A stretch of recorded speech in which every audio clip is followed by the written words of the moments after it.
Hello, and thank you for taking the time to watch this video. I have a few people to thank before I start. First of all, my fellow panel members Heike, Anna and Jessica for delivering this video to the conference. My old friend John Millard, who allowed me to use his fantastic photographs, and my new friend Joshua Portway, who allowed me to use a part of his film. When I originally wrote the proposal for this research, I planned for a more in-depth study. Unfortunately, as is often the case, life has intervened. I still very much wanted to contribute to the discussion, however, and this video represents the starting point for further research, when I will try to answer more of the questions raised in the proposal. For now though, I'm going to begin with the part of the story that is closest at hand, my own.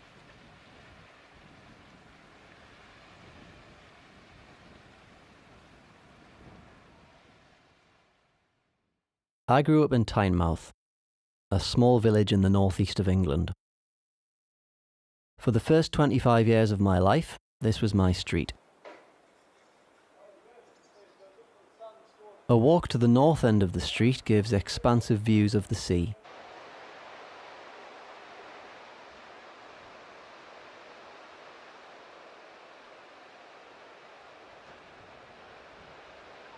At the south end, there's a castle.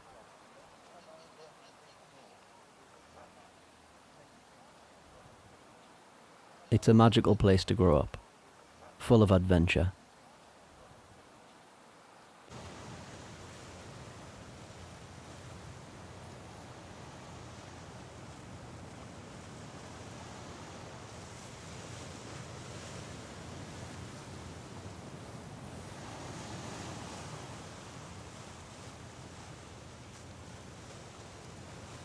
The views are beautiful, but the subject of this piece is not a part of them.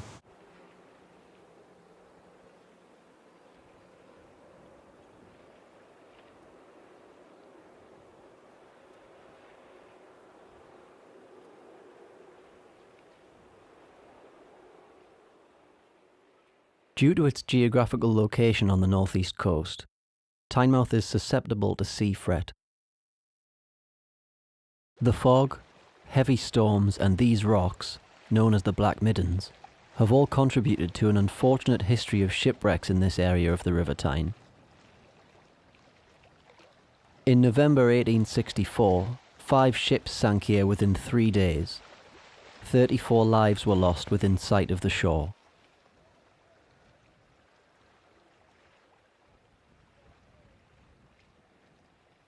When the fog comes, the village changes. The expansive views and the feelings of freedom they provoke are gone, replaced by an eerie sense of detachment. But as the rest of the village looks inwards, a part of it still communicates with the world outside. The foghorn.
As a musician, composer, and mix engineer, I have for many years closely scrutinized auditory phenomena. I consciously engage with the world via my sense of hearing, and this feeling of engagement is key to my fondness for the sound of the foghorn. The human hearing system is optimized as a signal detection system. When we hear, we detect a signal. These signals have been called rewards from the environment.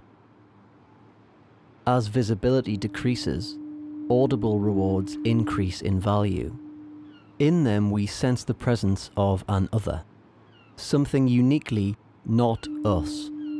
The comfort that can be drawn from this sensation, I believe, is the foundation of an emotional attachment to a sound. It's a connection to the physical world outside of ourselves. Of course, anyone with a functional auditory system is subject to such signal detection all day, every day. And by any sensible definition, an emotional attachment to a sound must go beyond simply perceiving it. But the sound of Tynemouth foghorn, indeed the sound of any foghorn, is unique. The sound that you associate, the distant sound of the foghorn, is mostly shaped by the landscape over which the sound travels and not by the original sound of the foghorn itself. And it's an almost unique sound in that respect that has the landscape so embodied in the sound itself. The sound of a foghorn is dependent upon its geographical location. It's the sound of the land and the sea. The sound of Tynemouth foghorn is a combination of direct sound, straight from the foghorn itself, and reverberant sound, which is the direct sound reflected back off of the landscape. Because it's a product of geographical features particular to this location, this specific combination cannot be heard anywhere else in the world. But it's not just the fact that it's geographically unique which makes Tynemouth foghorn such an emotive sound for me. Yes, I associate the sound with my hometown and a happy childhood, but that also goes for the raucous sound of the seagulls, a sound for which I have no particular liking.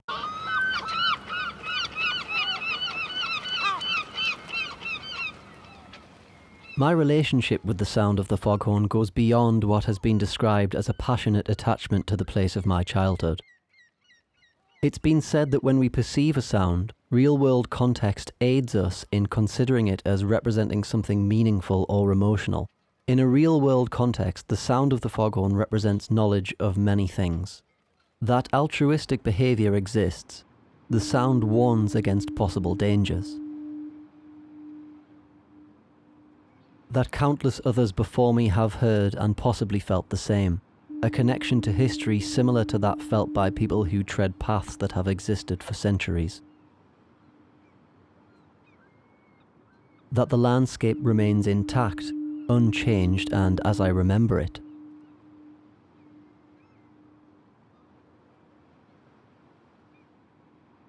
And that others are out there, in the world, listening to the sound reflect back off of the landscape. Like Thoreau, I am reminded of foreign parts and the extent of the globe, and I take comfort in my insignificance. As a young boy, I spent countless nights lying awake listening to the sound of the foghorn, contemplating the world beyond the blinding veil of fog, and my own place in it.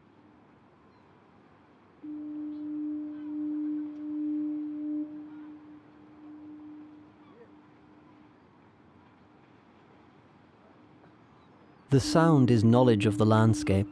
The long decay tale describes the expanse of the environment.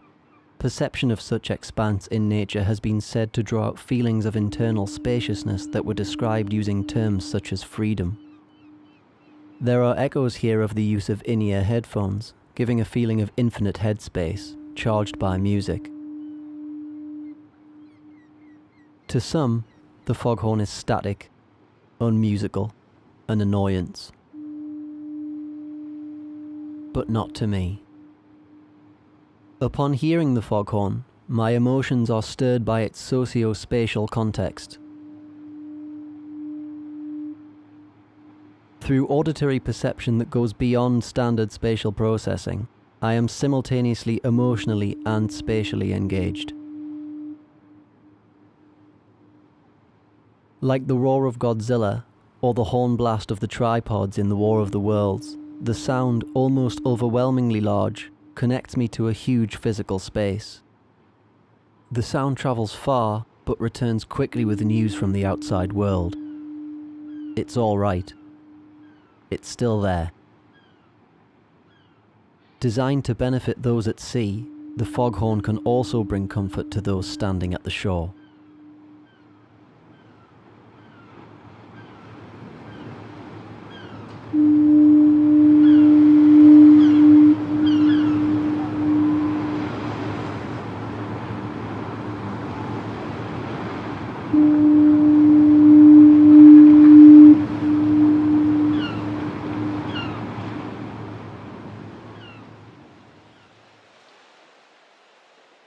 During the process of conducting this research, it came to my attention that Tynemouth foghorn may have been switched off for good.